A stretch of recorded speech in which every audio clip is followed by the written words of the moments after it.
ഓം ശ്രീ ഗുരുഭ്യോ നമ. തമിഴ്നാട്ടിൽ അമ്മയുടെ പരിപാടികൾ നടക്കുന്നു. അമ്മയുടെ മക്കൾ എല്ലാവരും തന്നെ സേവയിൽ മുഴുകിയിരിക്കുന്നു. അടുക്കളയിൽ ജോലി ചെയ്തുകൊണ്ടിരിക്കുന്ന ഒരു ഭക്തന്റെ കയ്യിലേക്ക് തിളച്ച വെള്ളം എങ്ങനെയോ വീണു. പൊള്ളി. പ്രഥമ ശുശ്രൂഷ ചെയ്തു. ആ ഭക്തന് വിഷമം തോന്നി. അമ്മയ്ക്കായി സേവനം ചെയ്യുമ്പോൾ എനിക്കിത് എന്തുകൊണ്ട് സംഭവിച്ചു?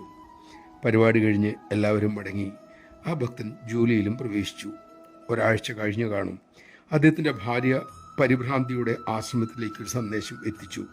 അവരുടെ ഭർത്താവ് ജോലി ചെയ്തിരുന്ന ഫാക്ടറിയിൽ സ്ഫോടനമുണ്ടായി. ഗുരുതരമായി പൊള്ളലേറ്റ ജീവനക്കാരെ ആശുപത്രിയിൽ പ്രവേശിപ്പിച്ചു.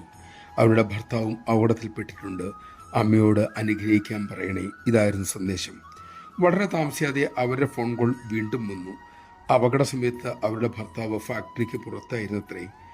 ആ പേരുള്ള 2 പേർ ഉണ്ട്. അതാണ് തെറ്റിദ്ധരിക്കാൻ കാരണം.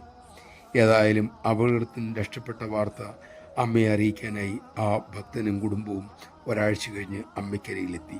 അമ്മയുടെ അനുഗ്രഹം കൊണ്ടാണ് താൻ പൊള്ളലേൽക്കാതെ രക്ഷപ്പെട്ടതെന്ന് അദ്ദേഹം പറഞ്ഞു. അമ്മ ഉടൻ പ്രതികരിച്ചു. മോന് എന്തിനിപ്പോൾ പൊള്ളണം? കഴിഞ്ഞ ആഴ്ച സംഭവിച്ചത് നീ മറന്നു. നമഃശിവായ.